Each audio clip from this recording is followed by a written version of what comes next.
7 silent ways God makes people regret losing you. There are moments in life when losing someone doesn't happen with noise or drama. It happens quietly. One day they stop calling. One day they stop choosing you. One day you realize you were giving your heart to people who never planned to protect it. And the deepest pain is not that they left. It's that they left without realizing what they were walking away from. If you are listening to this, chances are you loved sincerely. You showed up. You forgave more than you should have. You stayed longer than was healthy.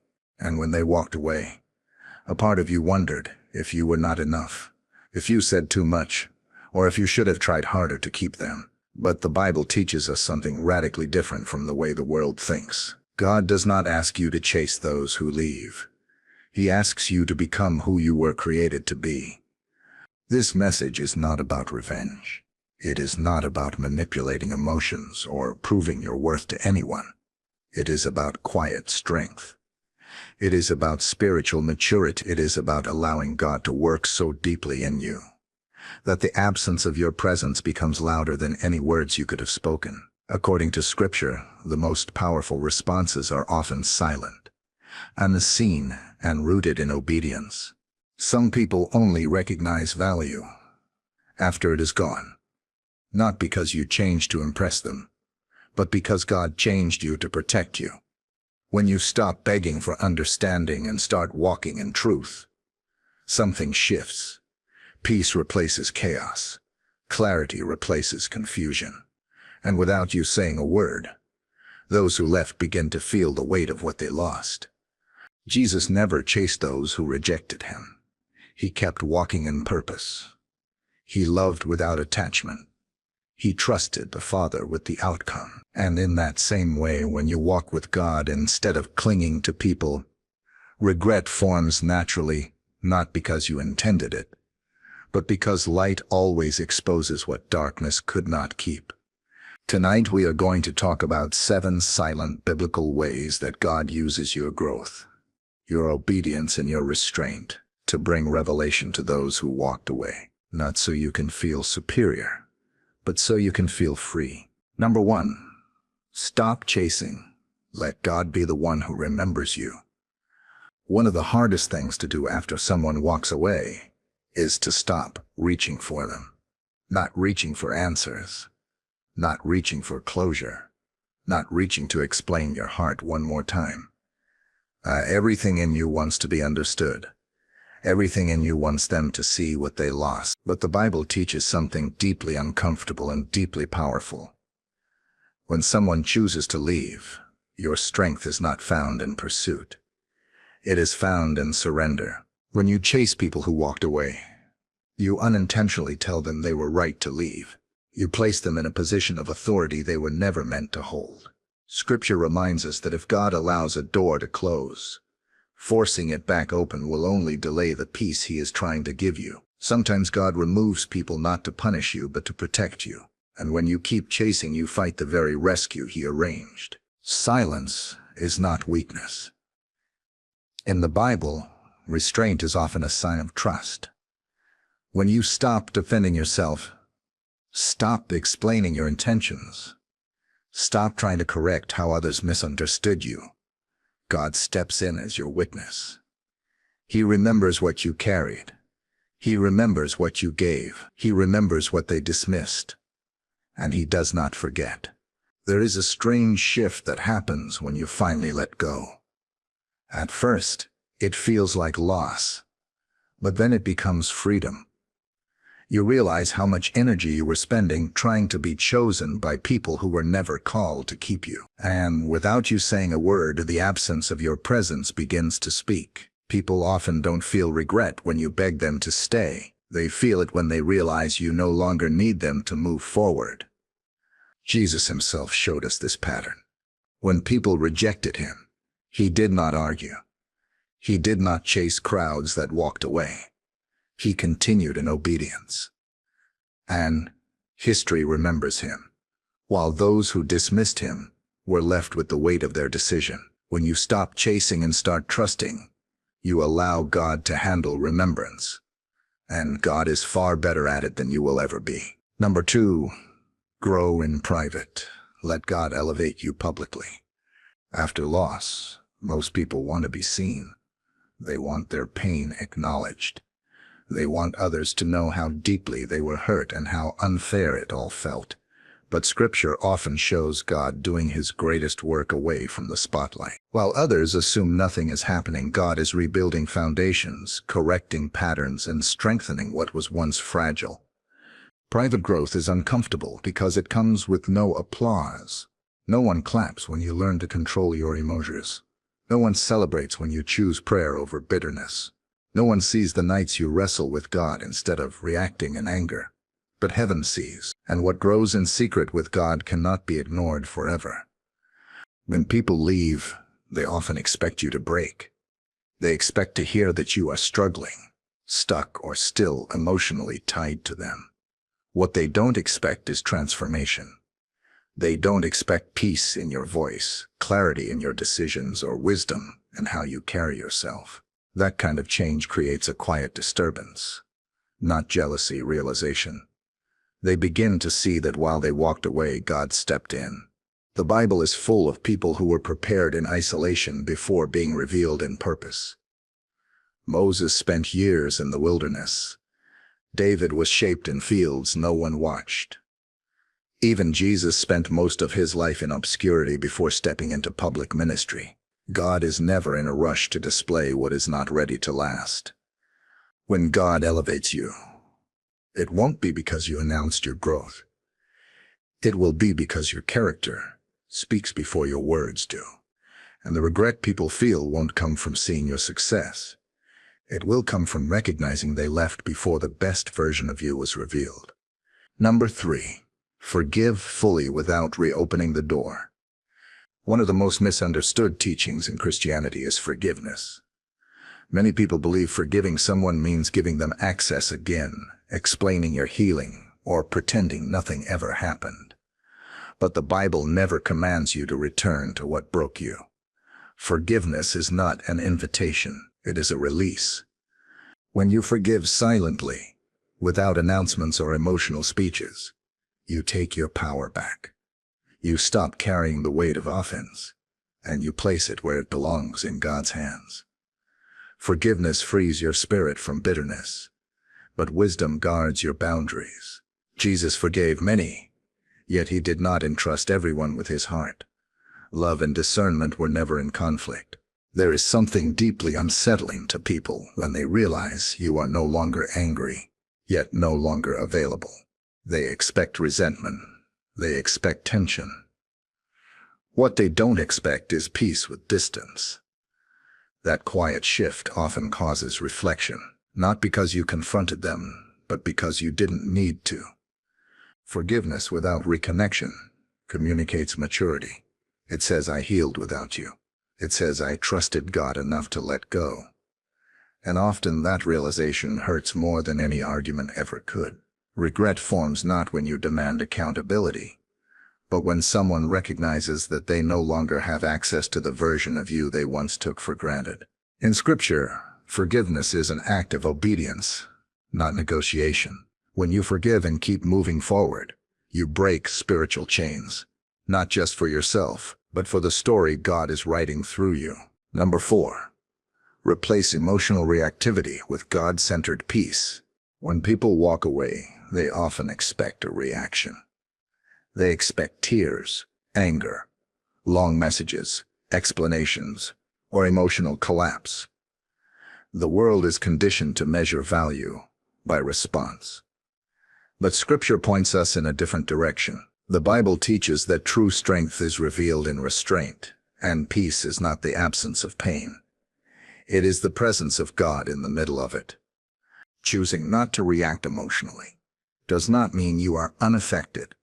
It means you have learned where to place your pain.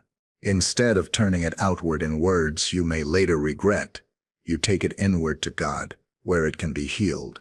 This kind of discipline is rare, and because it is rare, it is powerful. People expect noise from loss. When they encounter calm instead, it unsettles them. Biblical peace is not passive. It is anchored, It comes from trusting that God saw everything you endured and that nothing was wasted. When you stop reacting impulsively, stop checking for messages, stop replaying conversations, stop seeking emotional validation, you create space for God's peace to settle. And that peace changes how you speak, how you walk, and how you decide. Those who left often begin to notice something they cannot explain. You are no longer emotionally available for chaos. You are no longer triggered by what once controlled you. Without saying a word, your peace communicates that God has become your source, not their approval. And that realization is often what leads to regret, not because you confronted them, but because they can no longer disturb what God has stabilized. The Bible tells us that the peace God gives surpasses understanding. That means it does not need to be explained. It only needs to be lived. And when you live it consistently, others begin to see clearly what they lost access to when they walked away. Number 5, walk in purpose, not to prove anything, but to obey God. After being left, there is a subtle temptation that creeps into the heart. It is the desire to prove something, to succeed so others can see they were wrong, to shine so brightly that regret becomes obvious. But the Bible warns us that living to prove a point will always exhaust you, while living in obedience will always sustain you. God never called you to perform for those who walked away. He called you to walk in purpose. When your focus shifts from being seen to being sent, everything changes. Purpose anchors you. It gives direction to your pain. Instead of replaying what ended, you begin investing in what God is building. And when your life aligns with God's assignment, growth becomes natural. Peace becomes consistent. Joy becomes rooted. Not because life is perfect, but because your life is finally centered. People who leave often do so because they cannot see where God is taking you. They judge the present without understanding the process. But when you commit yourself to purpose, fruit begins to appear. Not overnight, not loudly, but undeniably. And fruit does not need explanation. It speaks for itself. Regret often forms when people realize they underestimated someone who was still becoming. They left while God was still shelling you, still preparing you, still positioning you. When they later see clarity in your decisions, confidence in your walk, and stability in your life, it hits them quietly. They didn't lose someone ordinary. They walked away from someone called. Walking in purpose is not about revenge. It is about responsibility. Responsibility to steward what God placed inside you. And when you do that faithfully, those who left are left with a realization you never had to announce. Number 6, love again, but with wisdom, boundaries, and God first. One of the quiet fears after loss is the fear of loving again. Not because the heart no longer wants love, but because it remembers the cost. Pain has a way of teaching caution, and without God, that caution can harden into walls. But Scripture never calls us to close our hearts. It calls us to guard them wisely. Loving again does not mean repeating old patterns. It means allowing God to redefine how love flows through you. This time, love is not driven by attachment, fear of loss, or the need to be chosen. It is rooted in discernment, patience, and alignment with God's will. When God comes first, love becomes healthier, because it is no longer desperate. Those who walked away often expect you to become guarded, bitter, or emotionally unavailable forever. They assume the damage they caused will follow you into every future relationship. What they don't expect is healed love. Love that is calm, steady, and selective. Love that no longer overextends or self-abandons to keep someone close. There is a quiet sting in realizing you did not break someone. You refined them. When people see you loving again, but differently, they begin to understand that access to your heart was once a privilege, not an entitlement. And that realization often brings regret, not because you replaced them, but because they mishandled what was sacred. The Bible teaches us that love is patient and wise. When you love again under God's guidance, you do not lose yourself. You honor what you learned. And those who once took your love lightly are left to reckon with what they failed to value when they had it. Number 7. Let God be the one who writes the ending. The deepest peace comes when you stop trying to control how the story ends. After loss, the human instinct is to want closure on our terms, to want explanations, apologies, or acknowledgement of pain. But the Bible reminds us that God is not only present in the beginning and the middle of our stories, He is faithful to complete them. And when God writes the ending, nothing is missing. People may walk out of your life mid-chapter, convinced they have seen enough to decide your worth, but they are never present for the full narrative. Unless God allows it, what they leave behind is not just a person. It is a future they will never fully understand, and regret often comes when people realize they exited a story God was still unfolding. When you release the need to be vindicated, something powerful happens. You trust God with justice. You trust Him with timing. You trust Him with truth. This does not mean ignoring pain. It means believing that God knows how to redeem it. Silence becomes an act of faith, waiting becomes an act of obedience, and peace becomes your testimony. Jesus trusted the Father with every outcome, even rejection, betrayal, and loss. He did not rush to taunt those who misunderstood Him. He let resurrection speak louder than defense. In the same way, when you allow God to complete your story, the ending He writes will reveal everything that needed no explanation.